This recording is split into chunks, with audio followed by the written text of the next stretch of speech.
नमस्कार दोस्तों, आपकी UP triple S C PT का सिलेबस जो है हम आपको बता रहे हैं कि आपको क्या क्या पढ़ना है, कैसे पढ़ना है और कौन सी चीज कितने नंबर की आती है, तो उस हिसाब से आपको कैसे पढ़ना है। दूसरी बात, इसमें माइनस मार्किंग होती है 1/4 की। तो पहले हम देखते हैं सिलेबस आपका क्या कह रहा है। तो सिलेबस में यहां पे देख रहे हैं आप स्क्रीन पे कि सबसे पहले आता है आपका भारतीय इतिहास। भारतीय इतिहास आपको पढ़ना है, जिसमें से ये आपका आता है 5 नंबर का। भारतीय इतिहास जो है आपका 5 नंबर का आता है। उसके बाद आता है भारतीय राष्ट्रीय आंदोलन। दूसरा टॉपिक है हमारा भारतीय राष्ट्रीय आंदोलन। तो भारतीय राष्ट्रीय आंदोलन है, इसके अंतर्गत क्या क्या आएगा वो भी देख लीजिए। इसमें स्वाधीनता आंदोलन, स्वदेशी सविनय अवज्ञा आंदोलन, ठीक है, सविनय अवज्ञा आंदोलन, महात्मा गांधी, इंडिया एक्ट, भारत छोड़ो, टोटल आता है ये भी आपका 5 नंबर का आएगा। भारतीय भूगोल आएगा, जिसमें नदियां, पठार, पर्वत, ठीक है, ये चीजें हो जाएंगी आपकी। खनिज संसाधन, जलवायु, मौसम परिवर्तन, ठीक है, जनसांख्यिकी, ये भी आपकी 5 नंबर की आएगी। ठीक है, अब बात करते हैं भारतीय अर्थव्यवस्था की। अगला है हमारा भारतीय अर्थव्यवस्था। तो भारतीय अर्थव्यवस्था भी 5 नंबर की आएगी, जो 1947 तक सुनिशान की 1947 से और 1991 तक जितनी भी योजनाएं हैं, पंचवर्षीय योजनाएं हैं, निजी सार्वजनिक क्षेत्र है, हरित क्रांति है, दुग्ध क्रांति है, मछली पालन है, जो भी क्रांतियां हैं वो आएंगी। ठीक है, कृषि सुधार, श्रम सुधार इत्यादि चीजें आएंगी केवल 5 नंबर की। ठीक है, अब आगे बात करते हैं भारतीय संविधान एवं लोक प्रशासन। इनसे भी प्रश्न आएंगे, और ये प्रश्न कौन से होंगे?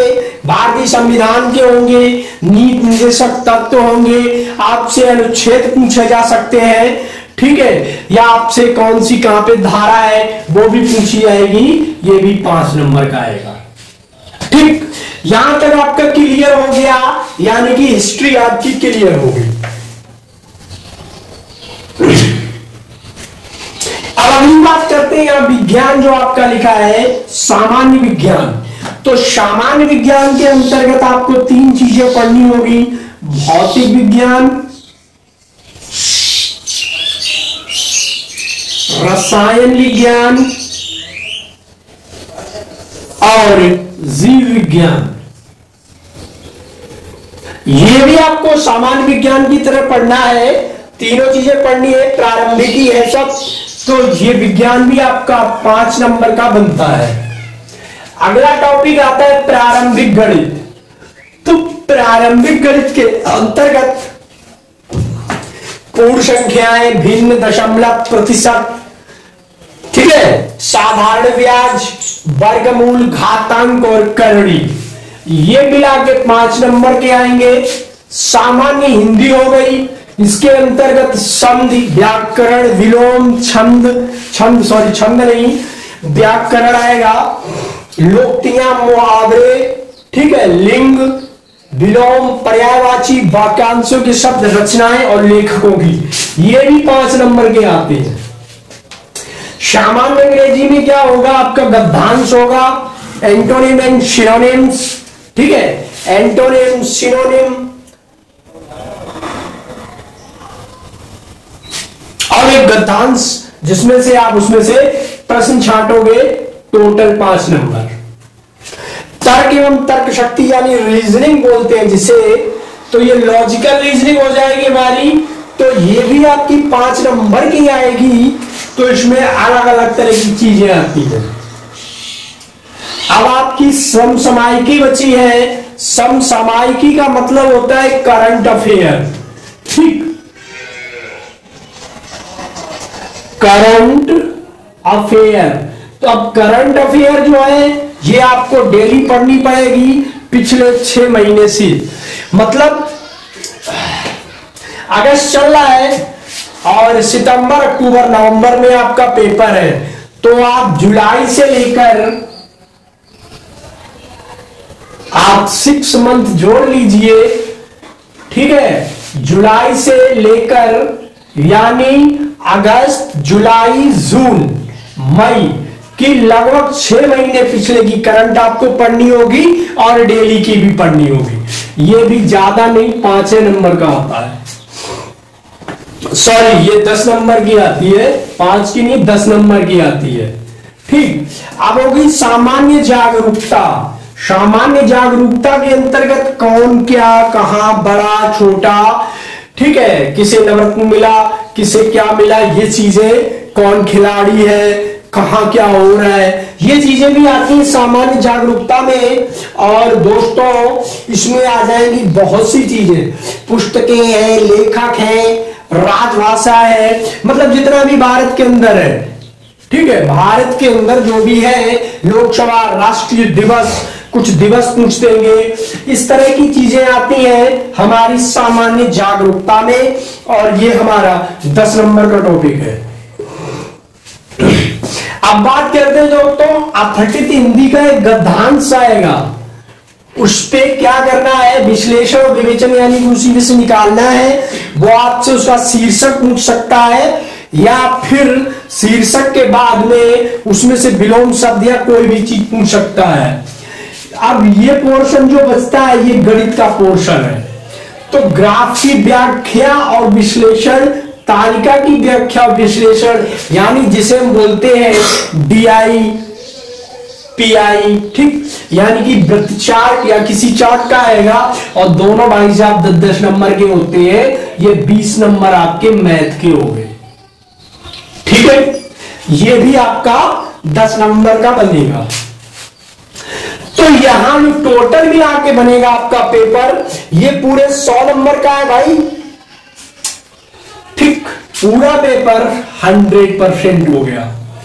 अब इसमें से आपको यहां पे पीटी में सारे क्वेश्चन नहीं करने हैं, क्वेश्चन आपको वही करने हैं जो आपको खूब अच्छे से आते हैं। क्योंकि इसमें एक चीज और है मेरे दोस्तों कि इसमें माइनस मार्किंग भी बोली जाती है, वो भी है। वो क्या है, वो 1/4 है। तो 1/4 इसका भी मतलब समझो कि आपका नंबर कैसे कट जाएगा। मान लीजिए आपने एक क्वेश्चन किया सही, दूसरा क्वेश्चन आपने क्या कर दिया गलत। अब जो एक क्वेश्चन आपने किया ये हमारा 1 नंबर का है, और 1 नंबर में चौथाई हिस्सा हटा दो, मतलब ये आपका एक क्वेश्चन है पूरे नंबर का, तो वो यहां से ये 4 हिस्सा काट लेगा, तो 1 में से 1/4 जाएगा, कितना बचेगा, यानी कि आपसे 0.25 नंबर आपका 1 में से कट जाएगा और आपका बचेगा 0.75 नंबर बचेगा। 25 नंबर वो काट लेगा, गलत वाला वो तो गलत है ही, उसके बाद जो आपने सही किया है उसमें से 25% नंबर काट लेगा, तो आपके 0.75 बचेंगे। तो इसलिए इस पीटी में पासिंग मार्क तो मात्र 40% ही है। लेकिन मेरे भाइयों, अगर आप इस 100 में से आपको लगभग नंबर चाहिए है, अगर ये फॉर्म डलवाएगा तो वो नंबर दोस्तों आपके 80+ मान लीजिए या 75+, तभी आप फॉर्म डालने लायक हो पाओगे, 40% से कुछ नहीं होगा। तो दोस्तों इसमें भी समय काफी है, आप मन लगा के पढ़िए और हम मन लगा के आपको पढ़ाएंगे, ठीक है। तो आज हमने सारा सिलेबस आपको बता दिया है कि जो जो सिलेबस आपको इसमें आना है, और ये सिलेबस कोई कम नहीं है, थोड़ा बहुत नहीं है। भारतीय इतिहास, भारतीय राष्ट्रीय आंदोलन, भूगोल, भारतीय अर्थव्यवस्था, भारतीय संविधान एवं लोक प्रशासन, सामान्य विज्ञान में 3 चीजें हो जाएंगी, सामान्य भौतिक विज्ञान, सामान्य रसायन विज्ञान और सामान्य जीव विज्ञान। मात्र 5 ही नंबर का आएगा, लेकिन आपको पढ़ना सब पड़ेगा। ठीक, प्रारंभिक अंकगणित, सामान्य हिंदी, सामान्य अंग्रेजी, तर्क एवं तर्क शक्ति, समसामयिकी, करंट अफेयर तो रोज डेली पढ़नी है। और मेरी जो पहली क्लास सुबह की होती है उसके 5 मिनट डेली करंट अफेयर के होंगे, उसके बाद मैं मैथ की क्लास लिया करूंगा। ठीक, सामान्य जागरूकता हो गई। अपठित गद्यांश हिंदी आपको पूरा पढ़ना पड़ेगा, उसमें से वो पूछ देगा ये किसका है, इसका शीर्षक क्या बन रहा है, इसमें लेखक क्या कहना चाह रहे, इत्यादि चीजें। क्या ग्राफ की व्याख्या, मतलब एक ग्राफ आएगा मैथ से, ग्राफ वाले प्रश्न, या DIPI का कैसे करके दे देता है कि ये 80% है, ये 10% है, इस तरह से यहां लोग रहते हैं तो बाकी कितने होंगे। या ऐसे ग्राफ के क्वेश्चन दे देगा, आपसे पूछेगा सन 2004 में इस कंपनी का प्रोडक्शन इतना निकला था, ठीक है, फिर 2005 में कम हो गया, फिर 2007 में बढ़ गया, तो इस हिसाब से कितने % की उसमें वृद्धि हुई, कितने % मुनाफा हुआ या कितने % घाटा हुआ। इस तरह के क्वेश्चन आपसे पूछे जाएंगे। तो आज हमने आपको पूरा सिलेबस समझा दिया है कि क्या पढ़ना है और कैसे पढ़ना है। तो दोस्तों आइए लग जाते हैं पीटी में और UPSSC को निकालते हैं। ठीक, अब बात करते हैं UPSSC पीटी पास करने के बाद आप कहां कहां फॉर्म डाल सकते हो। चलो इसको भी मैं बता देता हूं 5 मिनट में।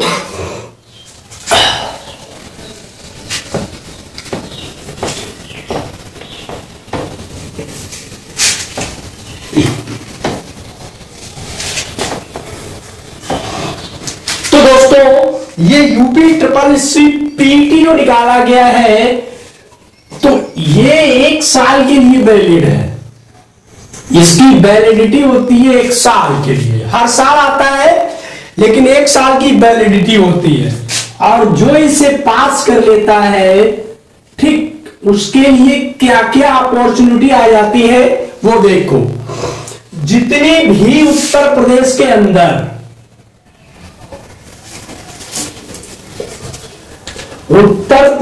अंदर जितनी भी गा समूह, जो भी गा समूह की भर्तियां निकलेगी उनमें आप फॉर्म डाल सकते हो। एज लाइक दैट लेखपाल, क्या हो गया, लेखपाल हो गया, क्लर्क लेवल हो गई, लेखपाल हो गया, क्लर्क हो गया, इसी तरह से, ठीक है, पटवारी,